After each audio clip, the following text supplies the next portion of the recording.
ഇപ്പോൾ തൃശൂർ ചാലക്കുടി മണ്ഡലങ്ങളുടെ വിവരങ്ങളുമായി ഞങ്ങളുടെ പ്രതിനിധി തിയോഫിൻ ചേരുന്നു. തിയോഫിൻ, ബി.ജെ.പിയുടെ സ്റ്റാർ ക്യാമ്പയിനറായ പ്രധാനമന്ത്രി നരേന്ദ്രമോദി തന്നെ 5 പ്രാവശ്യത്തോളം വന്ന മണ്ഡലമാണ് തൃശൂർ എന്ന് പറയുന്നത്. സുരേഷ് ഗോപിയെ വലിയ തരത്തിൽ ഉയർത്തിക്കാട്ടിയിട്ടുള്ള ബി.ജെ.പിയുടെ മുന്നോട്ട് പോക്ക് വളരെ വലിയ മികച്ച പോരാട്ടമാണ് തൃശൂരിൽ നടന്നത്. കെ മുരളീധരൻ ഒപ്പം വി എസ് സുനിൽകുമാർ അടക്കമുള്ളവർ മത്സരിച്ച മണ്ഡലം കേരളത്തിൽ ഏറ്റവും ശ്രദ്ധിക്കപ്പെടുന്ന മണ്ഡലങ്ങളിൽ ഒന്ന് തന്നെയായിരുന്നു. എങ്ങനെയാണ് അവിടുത്തെ ഒരു വിജയസാധ്യതയെക്കുറിച്ചുള്ള മുന്നണികളുടെ കണക്ക് കൂട്ടൽ തൃശൂർ മണ്ഡലത്തിലെ?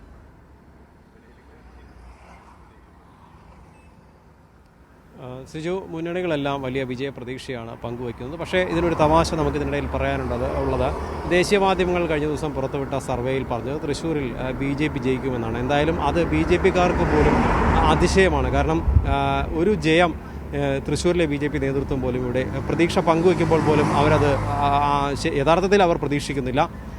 വലിയ പ്രതീക്ഷയിലാണ് തൃശ്ശൂരിലെ LDF ക്യാമ്പ്. ഇടതുമുന്നണി പ്രതീക്ഷ വയ്ക്കുന്നതിനുള്ള കാരണം കേരളം രൂപപ്പെട്ട ശേഷം, കേരളപ്പിറവിക്ക് ശേഷം ഉണ്ടായ തിരഞ്ഞെടുപ്പുകളിൽ 10 ലോക്സഭാ തിരഞ്ഞെടുപ്പുകളിലും ഇടതുമുന്നണിക്കൊപ്പം നിന്ന മണ്ഡലമാണ് തൃശ്ശൂർ. 6 തവണ മാത്രമാണ് ഇവിടെ UDFന് നേട്ടമുണ്ടാക്കാൻ കഴിഞ്ഞത്. കഴിഞ്ഞ തവണ കേരളം ആകെ ഉണ്ടായ ഒരു തരംഗത്തിൻ്റെ ബലത്തിൽ തന്നെയാണ് TN പ്രതാപൻ ഇവിടെ വിജയിച്ചതും. TN പ്രതാപനാണ് ഇവിടെ മത്സരിക്കുമായിരുന്നു എങ്കിൽ പരാജയം ഉറപ്പാണ് എന്ന് തന്നെയായിരുന്നു കോൺഗ്രസിൻ്റെ കണക്കുകൂട്ടൽ. നേരത്തെ അത് കോൺഗ്രസും TN പ്രതാപനും കണക്കുകൂട്ടിയിരുന്നതാണ്. പക്ഷേ അന്ന് കേരളത്തിലെ MP-മാരെല്ലാം രാഷ്ട്രീയ നാടകങ്ങൾ നടന്ന ഒരു മണ്ഡലം കൂടിയാണെന്ന് പറയാം. ഈ പത്മജയുടെ ബി.ജെ.പിയിലേക്ക് പോക്ക്, അതിനെ തുടർന്ന് മുരളി അവിടെ എത്തുന്നു. അവിടെ നേരത്തെ നിശ്ചയിച്ചിരുന്ന TN പ്രതാപനെ മാറ്റുകയും ചെയ്തു. അങ്ങനെ വല്ലാത്ത ഒരു രാഷ്ട്രീയ നാടകങ്ങൾ അരങ്ങേറിയ ഒരു മണ്ഡലം എന്നുള്ള അർത്ഥത്തിൽ വലിയ തരത്തിൽ എല്ലാ മുന്നണികൾക്കും വലിയ ഒരു പ്രതീക്ഷ, ആശങ്കയും ഉള്ള മണ്ഡലം തന്നെയാണ്. നേരത്തെ സുരേഷ് ഗോപിയുടെ കാര്യം പറയുകയാണെങ്കിൽ, സുരേഷ് ഗോപി ആദ്യഘട്ടത്തിൽ തെരഞ്ഞെടുപ്പ് പ്രചാരണത്തിനെത്തിയപ്പോൾ അവിടെ പാർട്ടി പ്രവർത്തകർ പോലും ഉണ്ടായിരുന്നില്ല എന്നുള്ളത് ദൃശ്യസഹിതം നമ്മളടക്കമുള്ള മാധ്യമങ്ങൾ കൊടുക്കുകയും ചെയ്തു.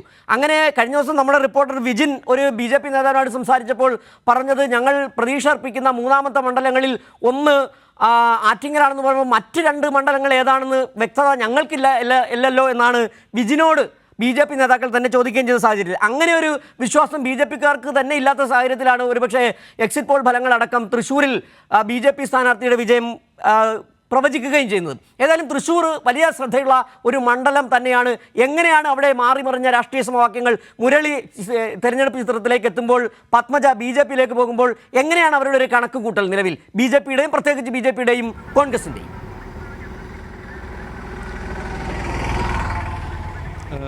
ഞാൻ നേരത്തെ സൂചിപ്പിച്ചതുപോലെ തന്നെ കോൺഗ്രസിനെ സംബന്ധിച്ച് കോൺഗ്രസ് പരാജയം ഉറപ്പിച്ച് കാത്തിരിക്കുകയായിരുന്നു TN പ്രതാപനെ സ്ഥാനാർത്ഥിയായി ഒരു തീരുമാനിച്ച ഘട്ടത്തിൽ. പക്ഷേ ആ അവസരത്തിനൊത്ത് അവർക്ക് വീണ് കിട്ടിയ ഒരു ലോട്ടറി പോലെയായിരുന്നു പത്മജയുടെ ബി.ജെ.പിയിലേക്കുള്ള പോക്ക്. അത് ആദ്യം കോൺഗ്രസ് നേതൃത്വത്തെ ഞെട്ടിച്ചുവെങ്കിലും ആ അവസരം മുതലാക്കി മുരളീധരനെ വളരെ തന്ത്രപൂർവ്വം അവർ തൃശ്ശൂരിലേക്ക് എത്തിക്കുകയാണ് ഉണ്ടായത്. കാരണം വടകരയിൽ മുരളീധരൻ പരാജയപ്പെട്ടേക്കുമെന്നൊരു സൂചന നേരത്തെ തന്നെ ഉണ്ടായിരുന്നു. ആ സാഹചര്യത്തിൽ കൂടിയാണ് തൃശ്ശൂരിലൊരു മാറ്റം വളരെ പെട്ടെന്ന് തന്ത്രപൂർവ്വം എടുത്ത ഒരു തീരുമാനത്തിൻ്റെ ബലത്തിൽ വലിയ മാറ്റമുണ്ടാകുന്നു. കെ മുരളീധരൻ വരുന്നതോടുകൂടി തൃശ്ശൂരിൻ്റെ ചിത്രം മാറുകയാണ്. സുരേഷ് ഗോപി നേരത്തെ തന്നെ സ്ഥാനാർത്ഥിയാകുമെന്ന് വ്യക്തമായിരുന്നു. ജനകീയനായ വി എസ് സുനിൽകുമാർ വന്നതോടുകൂടി ഈ ഒരു മത്സരം അവിടെ കുറച്ചുകൂടി ശക്തമാവുകയാണ്. ആ സമയത്താണ് വി എസ് സുനിൽകുമാർ ആകും തൃശ്ശൂരിലെ സ്ഥാനാർത്ഥി എന്ന് വ്യക്തമായതോടുകൂടിയാണ് പ്രതാപൻ പരാജയം ഉറപ്പിച്ചത്. അതിനുശേഷമാണ് നേരത്തെ സൂചിപ്പിച്ച നാടകങ്ങളെല്ലാം അരങ്ങേറുന്നത്. ഈ നാടകത്തിനൊടുവിൽ മാറ്റിമറിച്ചിലുകൾക്കൊടുവിൽ കെ മുരളീധരൻ തൃശ്ശൂരിലേക്ക് എത്തുമ്പോൾ തൃശ്ശൂരിലെ ശക്തമായ പോരാട്ടമായി മാറുന്നു. തൃശ്ശൂർ ഈ ദേശീയ രാഷ്ട്രീയത്തിൻ്റെ തന്നെ ശ്രദ്ധാകേന്ദ്രമാകുന്നു. അതിൻ്റെ അടിസ്ഥാനത്തിൽ കൂടിയാകണം ഒരുപക്ഷെ കഴിഞ്ഞ ദിവസം നടന്ന സർവേകളുടെ അടിസ്ഥാനത്തിൽ ഈ തൃശ്ശൂരിനെ അവർ വലിയ പ്രാധാന്യത്തോടുകൂടി ദേശീയ മാധ്യമങ്ങൾ അവതരിപ്പിച്ചത്. എന്തായാലും അത്തരത്തിലൊരു പ്രതീക്ഷ തൃശ്ശൂരിലെ ബി.ജെ.പി നേതൃത്വത്തിനില്ല. എന്നാൽ വിജയപ്രതീക്ഷ ഉണ്ട് എന്ന രീതിയിലാണ് UDFൻ്റെ കണക്കുകൂട്ടൽ. പക്ഷേ മണ്ഡലത്തിൻ്റെ ഒരു ചരിത്രം പരിശോധിച്ചാൽ LDFനൊപ്പം നിൽക്കുന്ന മണ്ഡലമാണ്. അങ്ങനെ